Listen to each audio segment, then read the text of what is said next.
Hello, I'm Danita Hester, one of the clinical nurse educators, and today I'm going to teach you how to use the Maxi Move. So this is a device that's going to be used to move our patient from bed to chair or chair to bed. This device is used for patients who are not ambulatory or they cannot bear any weight. There is a weight limit on it, it's 500 pounds. And just so you know, as a heads up, all of our safe patient handling devices will have the lift on somewhere on the device itself. So this one is right here, okay? With the Maxi Move, this is similar to a Hoyer lift if you've used that in the past. You will have a sling that you need to grab from your storeroom. The slings that go with the Maxi Moves have the little black clips on them, so you want to make sure you get the right kind of sling. The slings that go with the Maxi Sky have the loops, and they are not interchangeable. The other thing you want to do is determine the size of sling that you're going to need. It will say on the sling there's a little spot here that has an L for this one, or just the color of the trim. And I want you to know that your device will also have somewhere on it, it's kind of hard to see here, the color chart. So green is always large, yellow is medium, and red is small. Okay, so there's an extra small. We do have an extra large sling that is kept in one of the nursing supervisors' offices to be used, and those are for individuals that are over the 600 pounds and would actually go with the Maxi Sky. Okay. Okay, so the first thing that we want to do, you always need a second person with you because we're going to transfer her over the floor, and anytime you're doing that, you're going to want to have an extra person to help provide support to your patient. So we're going to get the sling underneath our patient. This is what our sling looks like when it's opened up. This is going to be the back side, and this is the straps that are going to go underneath the legs. So I'm just going to kind of do this in half and have my patient roll to her side. And we're just going to kind of line this up so I know where her head's going to be cradled. And actually you want their bottom to be hanging out, because ideally you could even use this sling or use a Maxi Move to place them on the commode or in the bathroom on the toilet. And you don't want that sling to be stuck underneath their bottom. Okay, so we're going to kind of get that up here a little higher. Just going to fold this over. There is kind of a clip there that my patient has to roll over, so I'm just going to have her come on back and be careful of that clip. And then Barb's going to pull that on through. Okay, we'll see how we did. Got her pretty centered. Okay.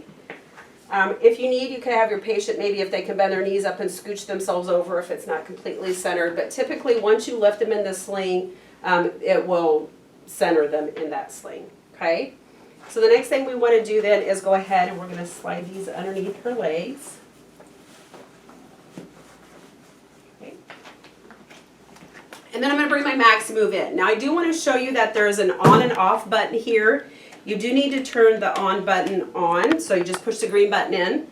I also want to point out the battery. So this battery pack is labeled day. The roving clerk from acute care will swap out your battery. So from 7 p to 7 a.m. the battery should say night, and from 7 a to 7 p it should say day. That way you know you always have a charged battery. This device is automated, so I do have a nice handheld remote here. So I'm going to go ahead and get this raised up.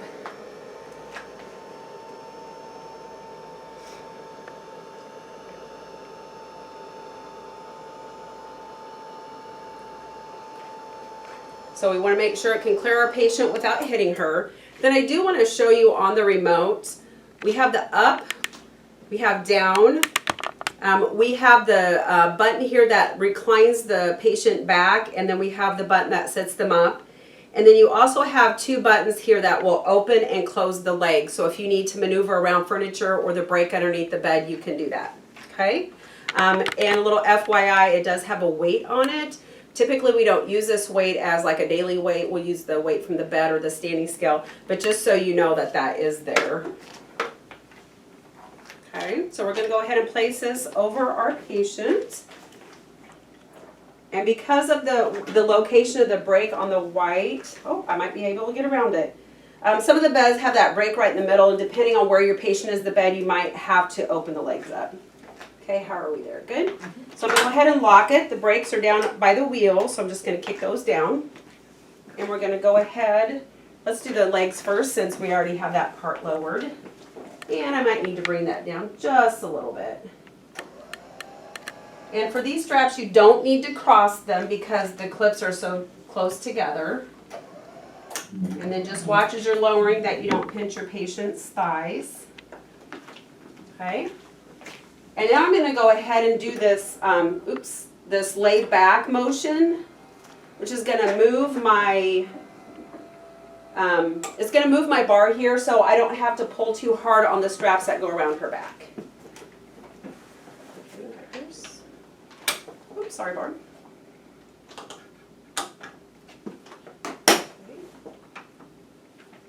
All right, so now we've got her clipped in there, and we're going to go ahead and raise her up carefully. Again, watching those heels. And then we're going to go ahead and scooch her on over here after we unlock our brakes. And Barb's going to come around and help me. We're going to put Miranda in the chair. Okay, so as we go, we're going to get squared up to the chair, and then we'll turn her once we get over here.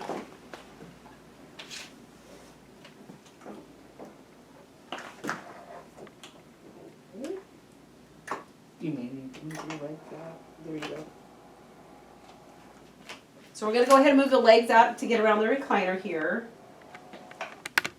And then the other thing I'm going to do is go ahead and start sitting Miranda up a little bit just to get her in a little bit more comfortable position.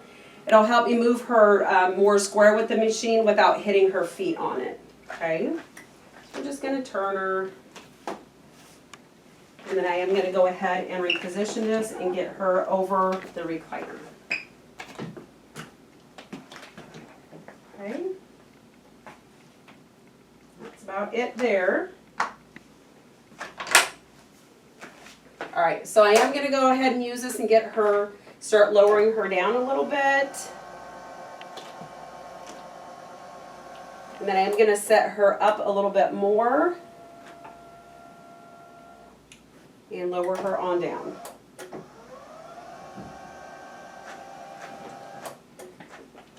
Okay, I think you're back far enough.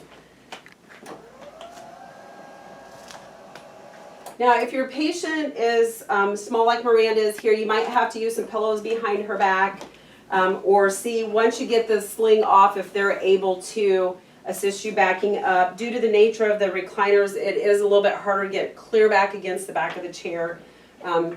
So if the recliners aren't working, you might need to grab one of the straight back chairs instead of the recliner. Okay? So at this point, we're going to go ahead and get this, go ahead and put this pillow behind her. Okay, and so I'm going to go ahead and undo the leg straps here. I should be able to easily undo my shoulder straps. I'm going to lift this up and get it out of her way.